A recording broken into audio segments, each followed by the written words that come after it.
The sun sinks toward the western mountains, setting the clouds over the steppe ablaze with hues of blood orange and bruised purple. The chill of night creeps in like a thief, stealing the warmth of the day. The temperature plummets, threatening to pierce through layers of wool and down to the very bone. And yet, as the last sliver of daylight fades away, a faint, comforting glow begins to emanate from the mouth of the yurt. It's a beacon of warmth and safety amidst the vast encroaching darkness. Inside the yurt, life bustles with a comforting familiarity. A fire crackles merrily in the center, casting flickering shadows that dance on the walls made of intricately sewn pieces of felt. The air is thick with the aroma of wood smoke and roasting meat, a feast laid out on a low table, ready to sustain the weary travelers who've returned from a day on the unforgiving steppe. The women of the family, their faces etched with the wisdom of a nomadic life, are preparing the evening meal. Their hands, calloused and strong, move with practiced grace, their fingers flying across knives too expertly skinned and prepare the day's catch. The men, their faces weathered like the hides they work with, are tending to the horses outside,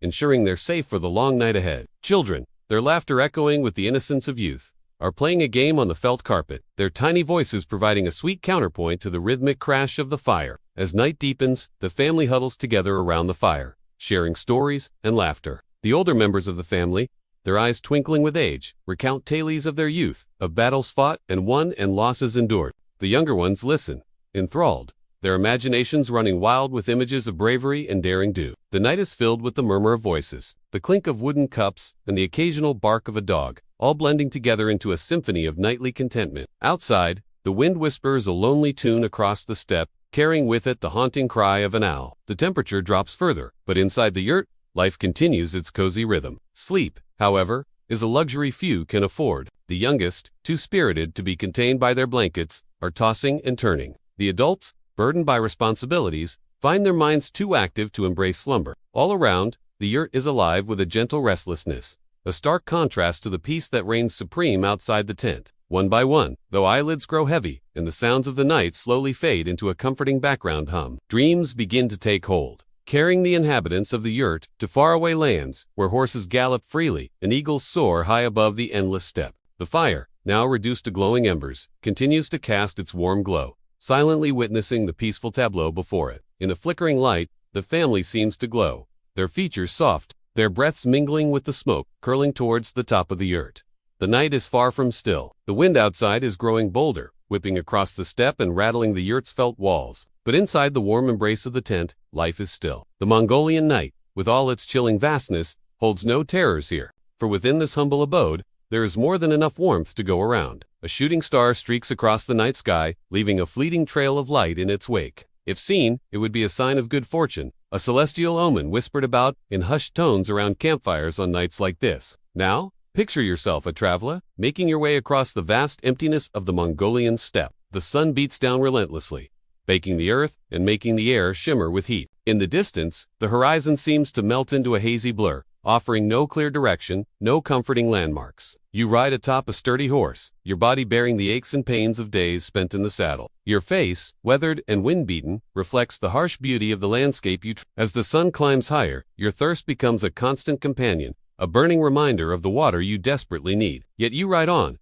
following the subtle cues of your horse, trusting in his instincts to guide you to a source of sustenance. Suddenly, in the shimmering haze, you spot a dark shape moving, with a herder and his flock of sheep. Relief washes over you, not only because of the water he offers, but also because of the company. The brief respite allows you to share stories and learn about the land, gaining insights that could prove invaluable on your journey. As you part ways with the herder, you carry with you not just water to quench your thirst, but also the quiet strength born from human connection in the face of the overwhelming vastness of the steppe. The wind carries the scent of rain, stirring a sense of hope in your heart. But when you look up, the sky offers no immediate relief. Instead, it mirrors the turmoil within you, a churning mass of gray clouds promising nothing but uncertainty. The ground beneath you, parched and cracked, seems to reflect the dryness that's settling in your throat. Each step your horse takes sends up puffs of dust, coating your body in a fine, gritty powder. The relentless sun beats down, turning the world into a shimmering mirage. The line between reality and illusion blurs, leaving you questioning what is real and what is a trick of the light. The weight of the situation presses down on you,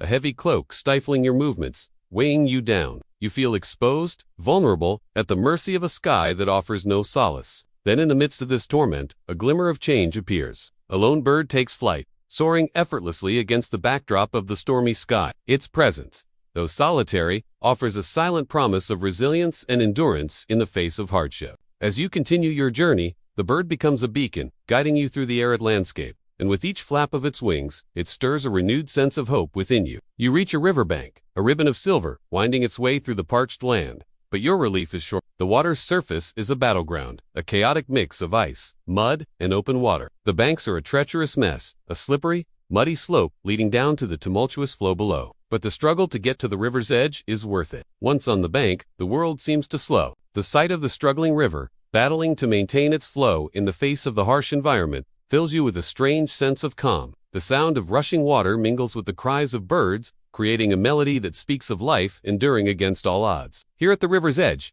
you aren't just you become part of a timeless story, a story of struggle and survival, of patience and perseverance. The river is a mirror, reflecting not only the hardships of the journey, but also the strength found in nature's embrace. The experience leaves an indelible mark on you, a quiet understanding of the tenacity of life, the beauty in struggle, and the solace found in the journey itself. The next morning, the first rays of sunlight pierce through the darkness, signaling the beginning of another day on the Mongolian steppe. The air is still cold, a stark reminder of the harsh environment that greets you every dawn. But as the sky begins to lighten, a sense of anticipation stirs within you. The night has been long, and the challenges ahead daunting. But with each new day comes the promise of discovery, the thrill of the unknown, and the quiet satisfaction of pushing forward. Your fire has died down to glowing embers, and you rise to tend to it, coaxing it back to life with fresh fuel. The act is both familiar and necessary, a ritual that sustains you in more ways than one. The rising sun paints the sky in hues of gold and crimson, a breathtaking spectacle that never fails to awe you.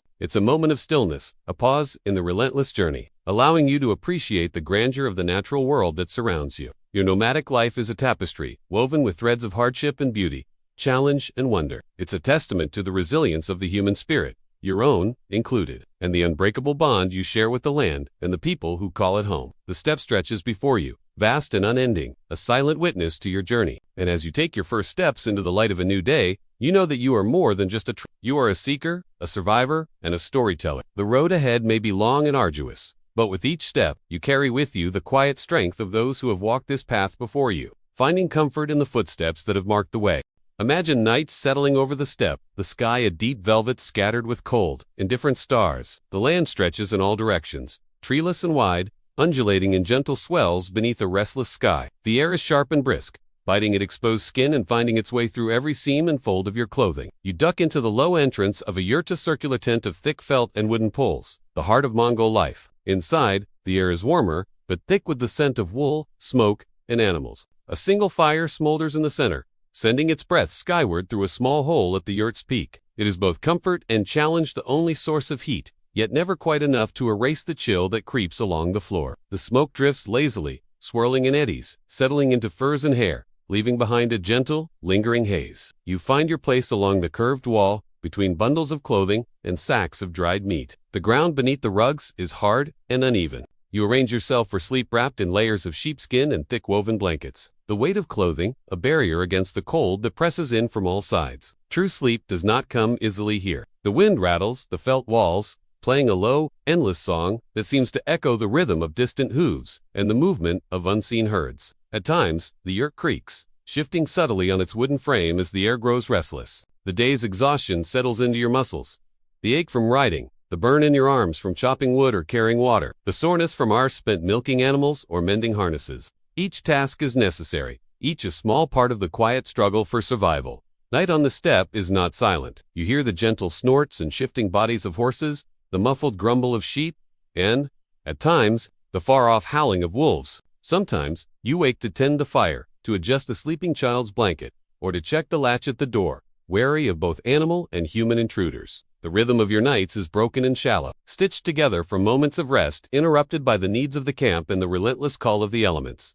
You notice, too, the intimacy of shared space. In a Mongol yurt, privacy is a luxury for the elite. Families sleep side by side, generations together, comforted and sometimes tested by the nearness of bodies, the exchange of warmth, the familiarity of breath. The yurt is at once shelter and exposure, safe from the worst of the cold, but always open to the world outside, a world of wind, snow, dust, and the constant possibility of motion. For the Mongols, sleep is a practical thing, woven into the fabric of survival. It is a comfort snatched between labors, a shelter against the elements, a rhythm set by the world beyond the walls. And yet, within these nightly challenges, there is a quiet beauty.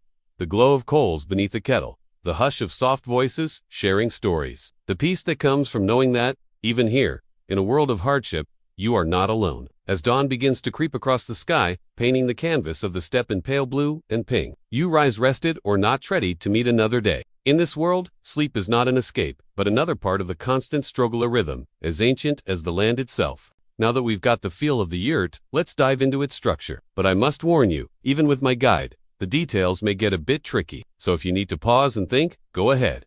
Don't worry about the time. Our first stop is the crown of the yurt, or more specifically, the chimney. This piece is called a chun, and it has two important jobs. First, it controls the airflow for the fire, which makes sure the yurts don't catch fire. Second, it lets the smoke out, which keeps the people and animals inside from getting too smoky. The chun is a round cap with a hole in the middle where the smoke goes up, and it sits right at the top of the yurt skeleton. Speaking of skeletons, let's have a quick chat about the yurt frame, also known as the keel. This structure is the heart of the yurt because everything else attaches to it. So when you're setting up the yurt, you got to make sure the keel is strong and stable. Now, traditional yurts use wood for the keel, and the materials depend on what kind of wood is available in the area. Sometimes, the ribs of the yurt are made from a flexible wood like willow, while other times, they might use a sturdier wood like oak. In places where wood is scarce, they even use felt to make the keel. No matter what you use, the goal is to create a dome shape that is strong enough to hold up the rest of the yurt, especially during rough weather. Now, the ribs of the yurt are connected to the keel with leather straps. These straps help hold the whole structure together and make sure everything stays nice and snug. The ribs themselves are long,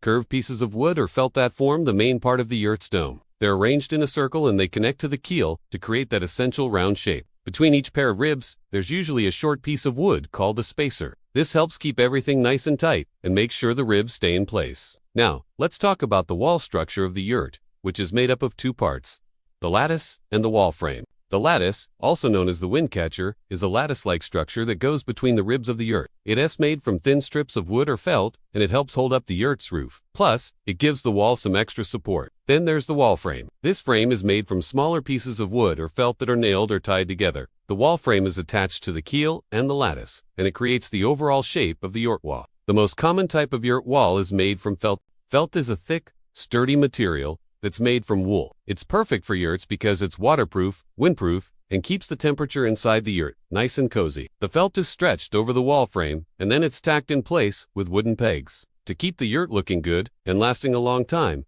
the felt needs to be in good condition. So the Mongols would often paint the felt with a type of resin that helps protect it from the sun and the elements. Speaking of the elements, the Mongols were smart enough to know that their homes needed to be able to handle whatever Mother Nature threw at them. That's why they came up with some pretty clever ways to keep their yurts safe from bad weather. The first line of defense was the door. The yurt door is usually made from felt or canvas, and it's designed to block out the wind and the snow. When the weather turned bad, the Mongols would close up their doors tight and add an extra layer of protection by putting up a felt windbreak. But that wasn't all. The Mongols also came up with a cool trick to deal with heavy snow. They developed a system of ropes and pulleys that helped them get rid of snow off the roof of their yurt. This way, they didn't have to worry about the weight of the snow collapsing their yurt.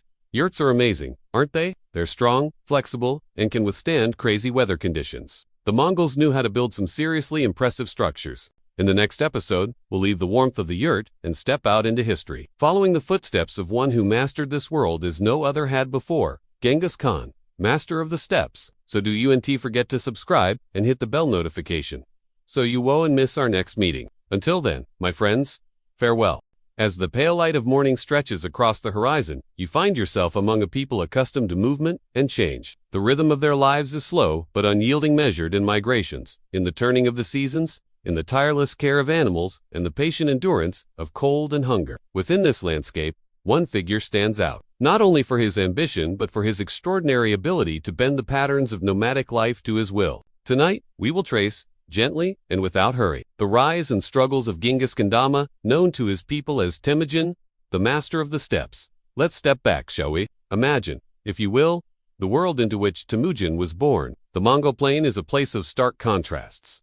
Dazzling sunlight reflected from frozen grass. Shadows cast by mountains so distant they seem to move with the clouds. Here, every day is a negotiation with hardship. and the smallest comforts a warm bowl of milk, the shelter of a well-pitched yurt are cherished all the more for their rarity. In this realm of extremes, a young boy was born, destined to become the legendary Genghis Khan, conqueror of empires and unifier of the Mongols. But at this point, he was simply Temujin, a name that would echo with the whispers of the wind across the steppes for generations to come. His birth, shrouded in legend, was said to have taken place under a blood-red sky, an omen of the turbulent times that lay ahead. His father Yasuge was a chieftain, a leader of a clan in the sprawling Mongol Empire. His mother, Holin, carried the blood of two distinct branches of the Mongol lineage, a testament to the interconnectedness of the clans in this vast, open world. Their union gave birth to a son who had embodied the spirit of the steppe itself. Temujin grew up under the watchful gaze of his family and the harsh yet nurturing environment of the Mongolian frontier. The lessons he learned during this time were not those of books or scholars, but of survival, resilience, and the unspoken code of conduct that bound the nomadic world together. He learned to read the sky for signs of storms, to listen for the low warning calls of animals, to endure both cold and hunger. Such hardships are rarely kind, yet they carved patience and caution into his bones. Life on the steppe was not solely about struggle. However, it was also a world of connections, of alliances forged over cups of kumis, the traditional fermented mares, milk drink, and of loyalties sworn beneath the open sky. Temujin's early years saw the gradual accumulation of these intangible assets, a network of kinship and trust that would later form the backbone of his power. It was during one of these gatherings that a young Temujin met the woman who would be his bride. A girl named Yurt. Their union, blessed by family and tradition, was a symbol of the harmony and continuity that he wished to see throughout the fragmented Mongol tribes. This harmony, however, would be tragedy struck when Temujin's father Yasuge died under mysterious circumstances. Whispers of poison and betrayal circulated, adding a layer of uncertainty and danger to the already precarious existence on the steppe. Left, leaderless, and vulnerable, Temujin's clan found itself exposed to the harsh realities of the nomadic world, a world where survival often hinged on the whims of rival clans. In the face of such adversity, Temujin displayed a remarkable resilience. He adapted, learning to read the subtle signs of the steppe and finding strength in the subtle harmonies of nature. He understood that the secret to survival lay not just in brute force, but in patience, observation, and the ability to work within the constraints of their environment. And so, Temujin and his family endured, holding fast to their traditions and values, waiting for the right moment to rise again. With each passing season, Temujin honed his skills, proving himself not just as a leader, but as a strategist and a warrior. Under his guidance, his people thrived, learning to navigate the challenges of the steppe with renewed vigor. He led them to new grazing lands, mediated disputes, and protected them from external threats. Though the wounds of the past still smarted, hope flickered on the horizon. Temujin's reputation as a fair and decisive leader spread, attracting followers from neighboring clans. Slowly but surely, he began to unite the Mongols under his banner, drawing strength from their shared customs and resilience. Each new addition to his ranks enriched his understanding of the Mongols as a whole, allowing him to tailor his leadership to the diverse needs of his growing community. This wasn't a conquest achieved through force, but a coming together driven by mutual respect and the promise of a shared future. His rise to power was a testament to the enduring spirit of the Mongols and the subtle strategies of their leaders. As his influence grew, so did the threats he faced. Rival clans and external forces sought to contain his growing power, viewing him as a potential threat to the established order. Yet Temujin remained steadfast, his resolve hardening like steel in the face of adversity. One fateful day, tragedy struck once more. Borte, Temujin's wife, was captured in a raid, leaving him not only heartbroken but determined to seek her and his unborn child's return. This event was a pivotal point in his life. It transformed him from a respected leader into a man on a mission of vengeance and redemption. Fueled by this personal vendetta, Temujin rallied his followers. He painted a vivid picture of liberation and revenge, stirring their hearts and minds with tales of bravery and triumph. Together, they set out on a perilous journey across the vast Mongol steppe to confront those who had wronged him. Along their journey, Temujin's strategic brilliance shone. He employed hit-and-run tactics, utilizing the mobility and knowledge of the terrain to outmaneuver his opponents. His battles were not characterized by overwhelming force, but by cunning strategy and an intimate understanding of the steppe. Victory after victory, Temujin's reputation as a military genius grew, solidifying his position as the Mongols' supreme leader. The once fractured tribes now rallied under his banner, recognizing in him the embodiment of their collective spirit and aspirations. With each victory,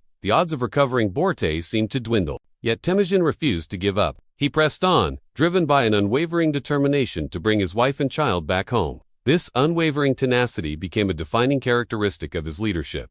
a trait that would later be emulated by generations of military leaders. Finally, after months of arduous campaigning, Temujin's efforts paid off. He recovered Borte, who had borne his son, in captivity. The joy of reunification was tinged with the sobering realization of the price they had paid to achieve it. This experience, deeply personal, yet profoundly shaping, was a crucible from which Temujin emerged, not only as a triumphant leader, but as a man tempered by adversity. In the annals of history, few figures loom as large as Genghis Khan, the man who united the Mongol tribes and forged a path of conquest across Asia and Eastern Europe. Born Temujin, his journey from humble beginnings to legendary status is a testament to the power of resilience, strategic brilliance, and the allure of unifying a fractured people. As we reflect on his life, it's essential to remember that his story isn't just an epic tale of martial prowess. It's a nuanced narrative of survival, adaptation, and leadership. From his early years navigating the challenges of the Mongolian frontier to his rise as a unifier of the Mongol tribes, each chapter of his life was marked by subtle acts of courage and wisdom. His victories weren't just battles fought on the open field, they were also campaigns of diplomacy, forging alliances, and securing loyalties through shrewd negotiations and strategic marriages. Genghis Khan's story is a rich tapestry, interwoven with the threads of personal tragedy, political acumen, and military brilliance. To truly understand his rise, we must look beyond the image of a ruthless conqueror and delve into the complexities of a man who embodied the spirit of his times. In doing so, we discover not just a legend, but a leader whose impact on history is as vast and enduring as the Mongolian steppe itself. And friends, our journey through history doesn't end here. If you've enjoyed this episode, I invite you to subscribe and join our historical adventure. There's more to explore, more stories to uncover, and together, we can do it. Thanks for joining me today. Until next time, stay curious, stay engaged, and above all, stay adventurous in your pursuit of knowledge. Remember, the past is never dead. It's always there waiting for us to rediscover it. And who knows, maybe in doing so, we'll discover a little bit more about ourselves along the way. As the sun dips below the horizon, casting long shadows across the Orkhon Valley, we find ourselves drawn to the very heart of a mighty Mongol encampment, a place where the whispers of history intertwine with the echoes of a bygone era. Before us rises a sight both grand and familiar, the majestic Ger, the dwelling of the Khan, a testament to power, tradition, and the nomadic way of life that has thrived on the vast steppes for centuries. In this sanctuary of soft light and subtle luxuries, we re-invited to witness a world where the rhythms of everyday life are replaced by the measured pace of courtly etiquette and where the boundaries of status are defined by the quietest of gestures and the most understated of rituals. The wind carries with it the scent of wood smoke and roasting meat, mingling with the rich aroma of spices that hint at the delectable feast prepared within the Khan-esque. We approach cautiously, aware that we about to step into a realm where the rules of social decorum are as important as the treasures that adorn the walls. As we enter the outer tent, our eyes are immediately drawn to the intricate felt paintings that adorn the walls. Their swirling patterns depicting scenes from Mongol history and mythology. The soft glow of oil lamps suspended from the ceiling bathes the interior in a warm light, illuminating the rows of fine carpets and cushions that cover the floor. Each step we take is muffled, each surface we tread upon whispering tales of trade, alliance, and conquest. Deeper within the tent, the atmosphere shifts subtly, becoming more hushed, more reverent as we approach the innermost sanctum, the domain of the Khan himself. There seated upon a raised platform is the embodiment of authority, the Khan surrounded by his family, advisors, and honored guests. His presence commands respect, yet there is an air of tranquility about him, a calm demeanor that speaks of a leader at ease in his own domain. To the side, members of the court engage in quiet conversation, their voices low in respect, their gestures measured, their words carefully chosen. Some sit cross-legged upon cushions, their hands resting on their laps, while others recline against soft bolsters, their bodies relaxed, their gazes distant, as if lost in contemplation of past victories or future conquests. A chessboard rests upon a low table, its pieces poised in a silent battle of wits. Intricate tapestries hang from the walls, their vibrant colors muted by the soft lamplight, creating a sense of intimacy and seclusion. A low table laden with tea sets and delicacies stands ready for the arrival of honored guests, each dish a testament to the wealth and bounty of the Mongol Empire. Outside, the sounds of camp life continue their steady rhythm, a stark contrast to the hushed atmosphere within the Khan's tent. The clink of a blacksmith's hammer, the whinny of a horse, the murmur of voices, all fade away into the background, muffled by the thick felt walls, creating a cocoon of tranquility in the midst of the bustling camp. The arrival of guests is announced by a change in the tempo, a sudden hush falling over the tent as the Khan rises from his seat, signaling his attention. As the visitors approach, they too are enveloped by the quiet reverence of the space, their steps echoing the importance of the moment. They kneel upon cushions before the Khan, their backs straight, their heads bowed in respect. Their attire speaks of their status, their ornaments telling tales of distant lands and hard-won victories. A single raised eyebrow, a slight nod of the head, a barely perceptible smile. Each gesture is loaded with meaning. Each interaction, a display of the subtle etiquette that governs the court. As the visitors are shown to seats of honor, the court comes alive with activity. Attendants move with practiced grace, pouring fragrant teas, serving exquisite dishes, and replacing cushions for comfort. No sound is too loud, no movement too abrupt. All is done with quiet efficiency, ensuring that the Khan and his guests are at ease. Now, the centerpiece of this rich tapestry is the Khan himself, the heart of the encampment, the source of its power and prosperity. He sits regally upon a raised platform, his posture radiating confidence, his gaze steady and alert. His traditional attire, adorned with intricate details, speaks of his status, his very presence commanding both respect and admiration. Around him, members of his court are engaged in earnest discussion, their voices low, their words measured. The Khan listens intently, his expression unreadable, weighing each word, each nuance, as if seeking the very essence of the matters at hand. His advisors, sensing his every gesture, respond in kind, their movements fluid, their voices respectful. The air crackles with the energy of intellect, as strategies are proposed, alliances discussed and decisions made that will shape the fate of their nomadic kingdom. The visitors, seated upon ornate cushions, observe this interplay with quiet interest, their faces betraying a mixture of respect and anticipation.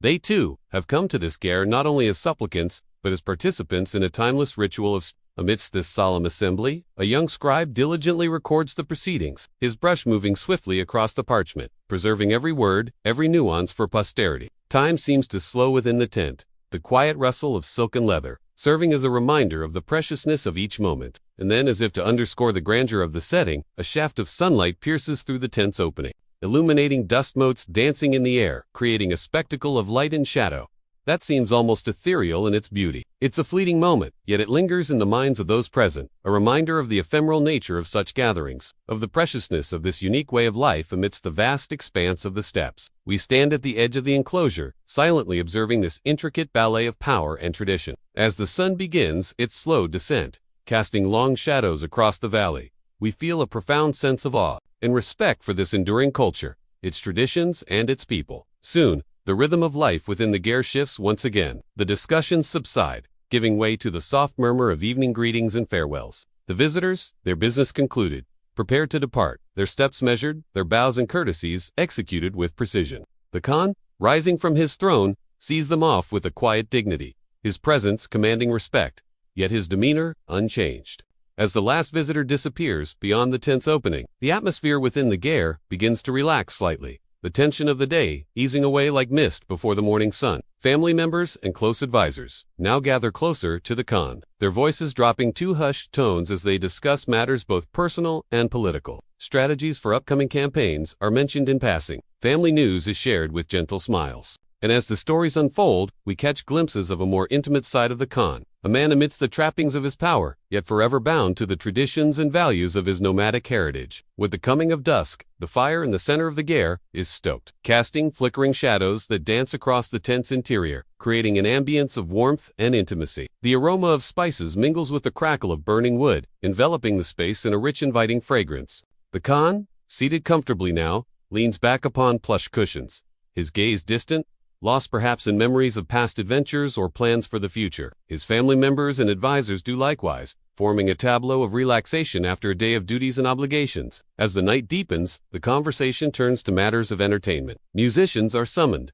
their instruments filling the Ger with lively melodies and haunting harmonies. Poets recite epic tales of heroes and their deeds, their words painting vivid pictures of battles won and lands explored. The rhythmic clapping of hands and the soft strumming of a horsehead fiddle blend together, creating a symphony of sound that echoes the spirit of the steppes. The Khan listens with a faint smile gracing his lips, occasionally joining in with a word or a phrase, his voice resonating with amusement and nostalgia. His family members, to relax into the merriment, their earlier stiffness replaced by comfortable ease. Laughter rings out, echoing the joy and camaraderie that unite them in this moment of shared experience. Even the fire seems to crackle with merriment, casting playful shadows that mimic the swaying of dancers and the twang of a lute string. As the night deepens, the mood within the Ger shifts once more, this time to quiet contemplation. The boisterous laughter subsides, replaced by the soft murmur of thoughtful conversation. The lively music fades, leaving behind a stillness that is far from somber. Instead, it's filled with a sense of peace and quiet reflection. The Khan, his gaze now distant, speaks in hushed tones of past campaigns, of challenges overcome and lessons learned. His words are laced with both pride and humility, acknowledging the sacrifices made and the victories won. Those around him listen intently, hanging on to his every word, eager to learn from his vast experiences. The younger members of the family and court lean forward, their eyes shining with admiration and respect. They are not merely hearing stories, they're absorbing wisdom, understanding that these tales are not just about battles and conquests, but about resilience, strategy, and the enduring strength of their nomadic spirit. The crackling of the fire and the soft sigh of the wind outside the tent serve as a backdrop to these intimate exchanges, creating an atmosphere of quiet intimacy. Slowly, the night begins to wane, the hours slipping by like grains of sand through an hourglass. The conversations gradually fade. The topics turn from tales of heroism to quieter musings on life, family, and legacy. The Khan, his voice growing softer, shares anecdotes of his youth, of challenges he faced and lessons he learned under the watchful eyes of his ancestors. His words carry a weight of experience,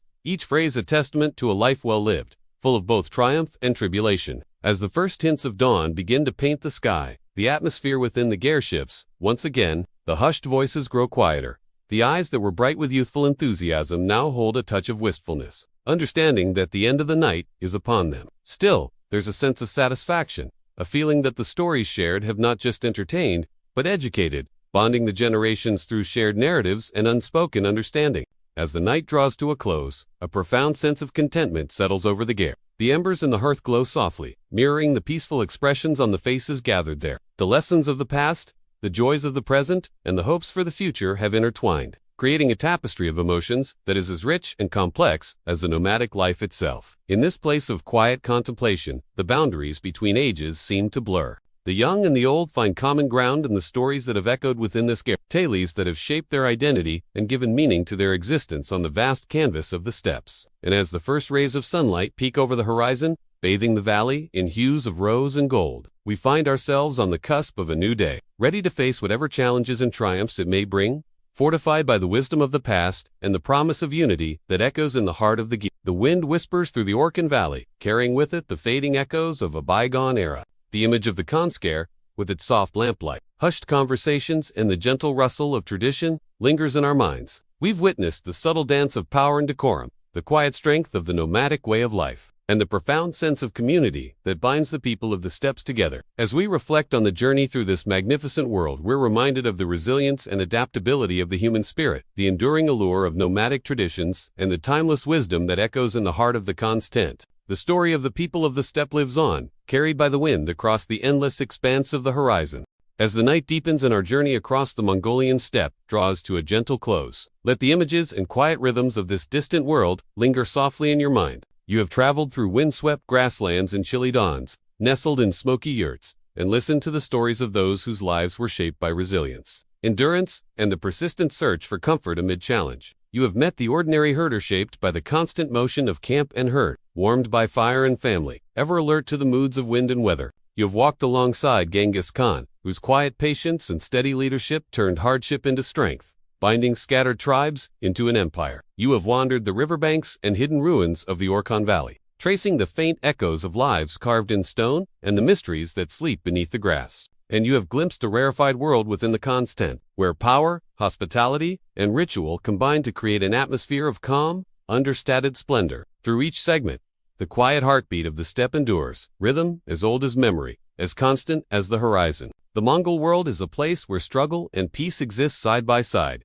where luxury is found in simplicity, and where survival is a gentle, communal dance against the elements. As you lie back now, breathing more slowly, feel the distance and closeness of those who came before. Their days were filled with labor and waiting, hardship and quiet joy. Their nights soothed by the same sky you see, now a sky vast, eternal, and endlessly forgiving. May the calm, steady breath of the Mongolian steppe carry you toward rest. Let the images of felt walls, grazing horses, and the glow of distant campfires become a soft backdrop, easing you into a peaceful sleep. Remember that even in the harshest of worlds, there is comfort in routine, warmth in community, and a quiet beauty in simply enduring. Together, good night. Now, If you are one of the lucky ones, you will find yourself drawn to a soothing lullaby tonight, sung by the spirits of the wild horses that roam the endless expanse of the Mongolian steppe. As you drift off to sleep, imagine their ghostly forms dancing around your campfire, their musings echoing the whispers of the wind. These are the songs they sing.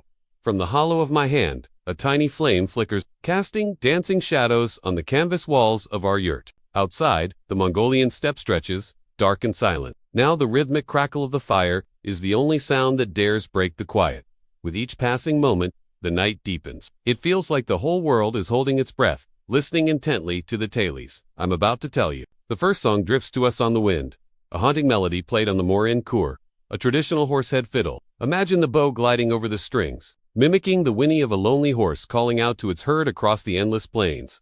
Listen closely to the lyrics. They speak of a young girl named Batset, who wakes from a dream, her heart heavy with the premonition of loss. She steps out of her ger, the smoke of their morning kava rising around her, and sees the shadow of a lone wolf in the tall grass. Unknowingly, she has just seen the specter of her future, a harbinger of sorrow that will soon befall her. 4 wolves are said to steal children in broad daylight, snatching them away to their lairs and leaving behind only silence and a broken-hearted mother. Another song rises above the crackling fire, and it tells the story of a warrior returning home after years of fighting. Can you hear the clash of swords and the rumble of distant drums? As the battle fades away, the hero turns his weary gaze toward the setting sun, his heart aching for the familiar sights and sounds of home. But when he reaches his village, he finds that his wife has taken another husband, one who could offer her the companionship and protection that he could not while he was away. A third song, mournful and slow, drifts across the darkness. It speaks of a shepherd tending his flock, watching as one by one, his sheep wander off the path, lured to their deaths by the enticing but deadly song of a bird, known as the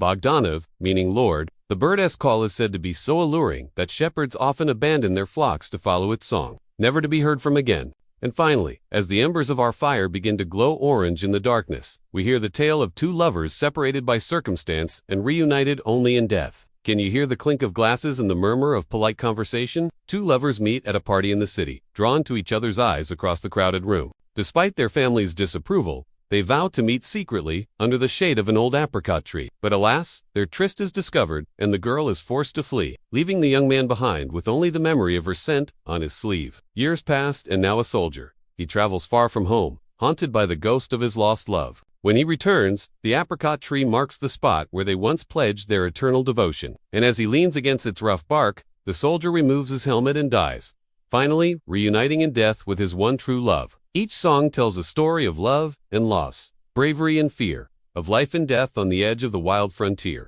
The music lingers long after the last note is played, weaving itself into the fabric of the night. As the shadows grow longer and the stars begin to fade, the songs of the Mongolian steppe fade away, leaving only the crackling fire and the whispering wind. And you, wrapped in the warmth of the yurt, can do nothing but listen.